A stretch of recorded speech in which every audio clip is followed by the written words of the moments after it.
자, 10월 12일 월요일입니다. 고린도후서 12장 14절로 21절 말씀.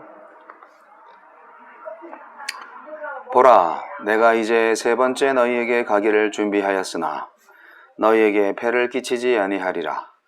내가 구하는 것은 너희의 재물이 아니요 오직 너희니라. 어린아이가 부모를 위하여 재물을 저축하는 것이 아니요 부모가 어린아이를 위하여 하느니라. 내가 너희 영혼을 위하여 크게 기뻐함으로 재물을 사용하고 또 내 자신까지도 내어주리니 너희를 더욱 사랑할수록 나는 사랑을 덜 받겠느냐. 하여간 어떤 이의 말이 내가 너희에게 짐을 지우지는 아니하였을지라도 교활한 자가 되어 너희를 속임수로 취하였다 하니 내가 너희에게 보낸 자 중에 누구로 너희의 이득을 취하더냐. 내가 디도를 권하고 함께한 형제를 보내었으니 디도가 너희의 이득을 취하더냐? 우리가 동일한 성령으로 행하지 아니하더냐? 동일한 보조로 하지 아니하더냐? 너희는 이때까지 우리가 자기 변명을 하는 줄로 생각하는구나. 우리는 그리스도 안에서 하느님 앞에 말하노라. 사랑하는 자들아, 이 모든 것은 너희의 덕을 세우기 위함이니라. 내가 갈 때에 너희를 내가 원하는 것과 같이 보지 못하고 또 내가 너희가 원하지 않는 것과 같이 보일까 두려워하며 또 다툼과 시기와 분냄과 당 짓는 것과 비방과 수군거림과 거만함과 혼란이 있을까 두려워하고 또 내가 다시 갈 때에 내 하나님이 나를 너희 앞에서 낮추실까 두려워하고 또 내가 전에 죄를 지은 여러 사람의 그 행한 바 더러움과 음란함과 호색함을 회개하지 아니함 때문에 슬퍼할까 두려워하노라. 덕을 세우기 위하여. 바울은 값없이 복음을 전하는 것이 사랑하는 마음에서 비롯된 것임을 누차 강조하며 그가 다시 방문했을 때에 그들의 변화된 모습을 보기를 기대합니다. 우리에게 주시는 교훈은 무엇입니까? 바울은 부모가 자식을 사랑하는 것처럼 고린도 성도들을 대했다고 고백합니다. 그리고 어린 자녀가 부모를 위해 저축하지 않고 부모가 자녀를 위해 저축하는 것처럼 고린도에서 살해를 받지 않는 자신의 사역 원칙을 고수하겠다고 선언합니다. 그는 돈만 아니라 자기 자신까지 내어줄 작정이라며 이렇게 그들을 사랑한 것 때문에 도리어 그들의 사랑을 덜 받게 된 것이 옳은 것인지 반문합니다. 공동체에서 서로 사랑하고 섬기는 것은 돈으로 환산할 수 없는 거룩하고 값진 일입니다. 주님도 우리를 사랑하셔서 값없이 자신을 주셨습니다. 나도 성도를 섬기는 일에 대가를 바라지 않고 시간과 소유 또 열정을 아낌없이 드리고 있습니까? 바울이 살해를 받지 않은 일을 두고 고린도 성도를 속여 이익을 챙기는 교활한 자라고 비판하는 자들이 있었습니다. 그들은 바울이 연보를 착복하려 한다고 의혹을 제기했습니다. 이에 바울은 그가 보낸 사람들인 디도와 형제들이 어떤 이익을 취했는지 돌아보라고 말합니다. 바울이 겸손하고 정직하게 사역한 것처럼 그들도 그와 같은 마음과 방식으로 행하고 있음을 상기시킵니다. 신실한 사역자의 선한 의도와 착한 행위를 함부로 의심하여 비방하는 일이 없도록 주의해야겠습니다. 바울은 자신의 자랑과 변론이 변명이 아님을 밝힙니다. 하나님이 그의 진실성을 보증하시기에 그는 사람들에게 변명할 필요가 없었습니다. 그럼에도 이런 말을 하는 이유는 오로지 교회의 덕을 세우기 위함입니다. 오늘 하루 내 말과 행동이 공동체의 덕을 세우는 것이었는지 뒤돌아봅시다. 고린도 교회는 여전히 해결해야 할 문제들이 많습니다.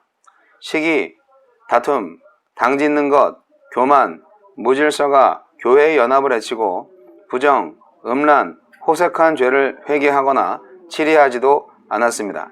바울은 다시 얼굴을 붉히고 책망하는 일이 일어날까 염려합니다. 그래서 세 번째 방문을 앞두고 고린도 교회가 이런 문제들을 극복하고 해결하길 바랍니다. 바울의 언급으로 볼 때 우리 공동체의 모습은 어떠합니까? 주님이 다시 오실 때 부끄럽지 않은 순결한 신부의 모습을 회복해 나갑시다. 공동체의 기도, 제 언행이 공동체의 덕을 세우는 일이 되게 하소서.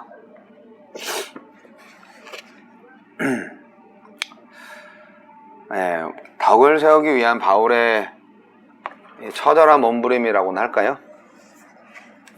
이 바울이 다시 고린도에 가려고 하는 찰나에 염려가 많은 거죠. 바울 사도가. 바울은 주후 51년경에 고린도를 방문했습니다. 1년 반 동안 머무르면서 사역을 했죠. 그리고 두 번째 방문은 그 고린도 교회가 불순종을 하셔가지고, 그래서 고린도 교회를 책망하기 위해서 방문을 하셨는데, 그게 굉장히 불편해가지고 서로한테 상처가 되었습니다. 그 두 번째 방문은 이제 고린도 전서를 보낸 다음이었죠. 그것이 주후 55년경이었다고 합니다. 아주 고통스러운 방문이었습니다. 그런데 이제 나중에 디도 편에 보낸 세 번째 편지를 통해서 교회가 회개합니다. 그게 눈물의 편지, 혹독한 편지 뭐 그런 거죠. 그건 뭐 남아있진 않아요. 하지만 그런 편지를 보냈다라고 바울이 말을 하고 있으니까 그게 있었다는 것은 알겠죠. 그래서 이제 회개한 이후에 방문을 하는 거예요.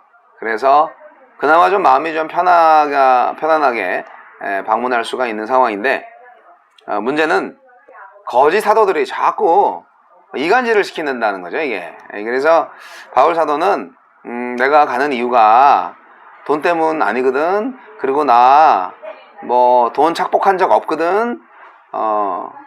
그렇게 자기를 믿어달라.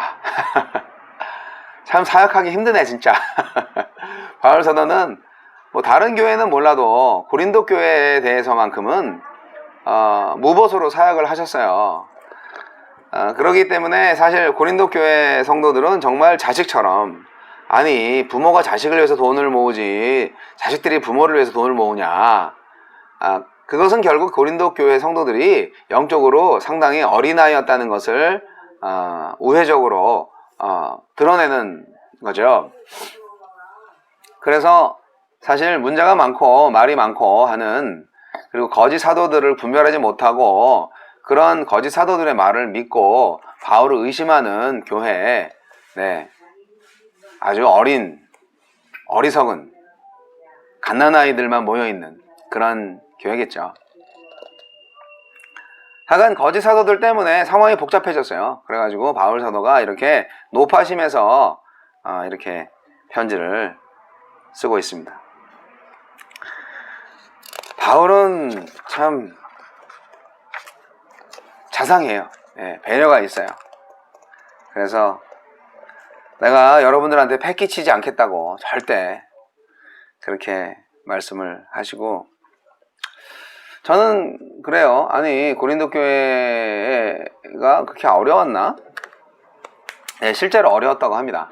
고린도 교회가 당시에 기근으로 인하여서 많이 어려웠기 때문에 다른 지역으로부터는 뭐 사례배를 받았을 수도 있는데, 고린도 교회를 향해서만큼은 바울 사도가 일절 사례배를 받지 않은 것 같아요. 근데 또 어떤 거짓 사도들은 아니 사례비 안 받아도 뭐 어쨌든 먹고 살아야 되는데 뭐 고린도 교회 도우라고 하는 다른 교회 헌금 네가 빼돌린 거 아니야? 바울 사도가 빼돌린 거 아니야? 뭐 그렇게 또 소문을 내는 거죠.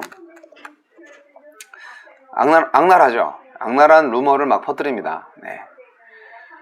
바울은 그런 악의적 소문에 대해서 반박을 합니다. 그냥 거기에 대해서 가만히 있진 않아요. 이 고린도 교회가 경제적 짐은 지우지 않았음에도 불구하고 고린도 교회를 속이고 바울이 돈을 갈취했을 것이다. 그렇게 이제 하는 그 소문에 대해서, 그게 뭐 마게도냐 빌립보 교회 헌금이었겠죠. 그 헌금을 이제 받아서 앞에서는 무보수로 일한다 하면서 그 돈을 다 본인이 착복했다. 뭐 이런 소문이 났던 것 같아요. 그래서 이제 바울은 16절로 18절에 강력하게 이제 반박을 하는 거예요. 거기서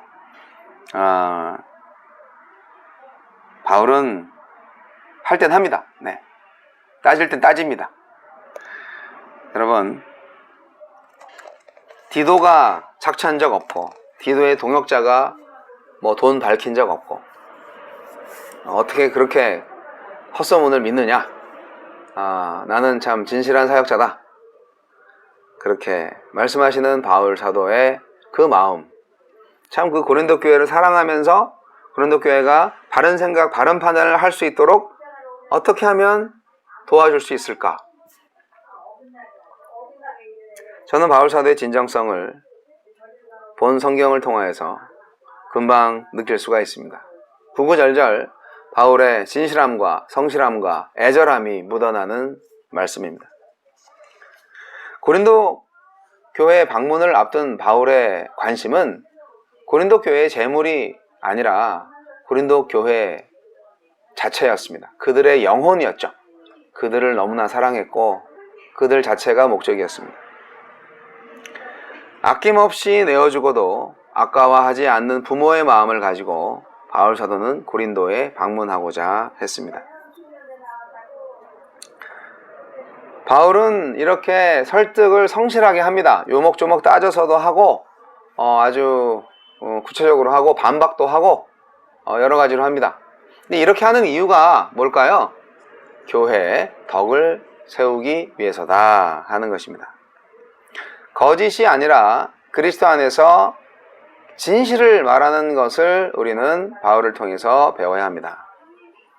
공동체의 덕을 세우는 것은 거짓말로는 될 수가 없어요. 선의의 거짓말도 경우에 따라서는 좀 자제하실 필요가 있습니다. 하느님 앞에서 진실을 말하고 자기 사랑이 아니라 성도들을 향한 사랑, 그것이 바울에게 있었던 것입니다. 우리는요 늘 자기 정당화에 바빠요. 그리고 은근히 자기 자랑에 아주 능합니다. 내 입장만을 강변하고 진실을 가리고 악을 은폐하는 그런 자기 합리화 때문에 공동체를 아주 어지럽게 하는 나쁜 것들이 있어요. 그런데 이 나쁜 마음이 우리한테도 종종 발견됩니다. 우리가 아직 부족하니까요.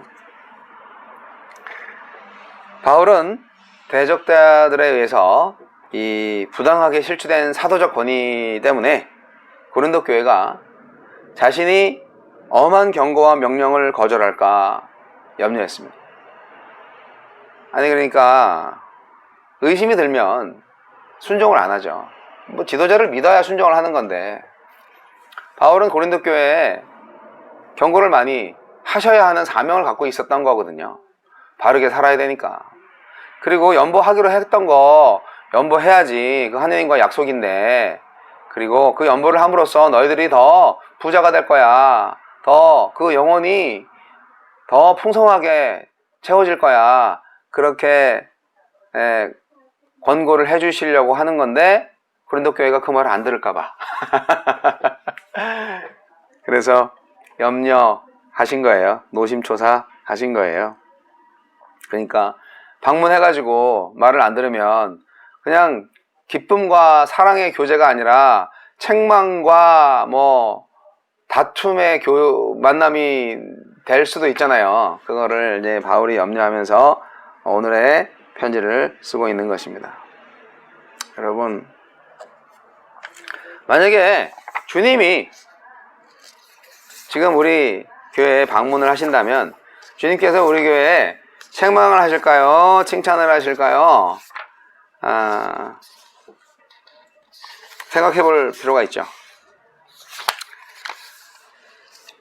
진정한 사역자는요, 성도만 생각합니다. 교회만 생각합니다. 그리고 그들과의 교제만을 생각합니다. 네. 억울해도 참아야 될 때가 있고요.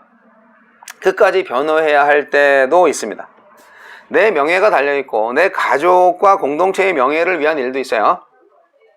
바울은 정말 아주 구체적으로 꽤 길게 그리고 열정적으로 자신을 변호했습니다. 이거 필요했어요. 근데 그것이 자기를 지키기 위해서가 아니에요. 교회의 덕을 위해서예요. 자기에 대한 신뢰와 권위가 회복되지 않으면 고린도 교회가 망가지거든요. 저도 이민교회에서 성도님들이 목사를 존경하지 않고 사랑하지 않으면 교회가 절대 부흥할 수 없다라는 것을 아주 체험했습니다. 목사님의 말씀이 뭐 설교 시간에서나 그 밖에 다른 시간에서나 절대적인 교회에서는 뭐 배가 산으로 가도 갑니다. 그런데 설교를 해도 또 권고를 해도 듣는 척 안 듣는 척 뭐 이렇게 하시면 교회가 그냥 제자리에 있어요. 그러니까 뭐 아니면 도요인 거죠. 그래서 여하튼 듣는 사람들이 있어야 되는데, 바울은 성실한 설득을 했습니다. 그래서 그것은 공동체의 덕을 세우기 위한 일이고, 그리고 기쁨의 교제만을 생각을 했습니다. 저도 생각을 합니다. 네, 우리 성도님들의 영혼 구원과 그리고 삶 속에서의 참된 구원의 완성을 위해서 기도하고 있습니다. 우리가 예수 그리스도 안에서, 복음 안에서 참된 기쁨을 누리면서 하늘나라 가기를 원합니다. 늘 우리가 왜 세상에 살면서 고생을 한다고 생각을 하고 더 근심과 걱정이 많을까? 우리가 복음 안에서 살지 않기 때문이에요. 사랑하는 성도 여러분, 우리는 복음으로 살고 있습니다. 그래서 두려울 게 아무것도 없고 부족한 게 아무것도 없어요. 우리 교회가 존재하는 이유가 뭡니까? 네, 복음 때문입니다. 예수 그리스도 안에서, 복음 안에서 우리가 기쁨으로 교제하고 있다면 그 이상 행복한 게 없어요. 그 이상 바랄 게 없어요. 그것이 바로 천국입니다. 여러분, 바울의 염려가 되지 않는 메릴랜드 선교교회가 되시기를 바랍니다. 오늘도 하루 좋은 하루 되시고요. 고맙습니다.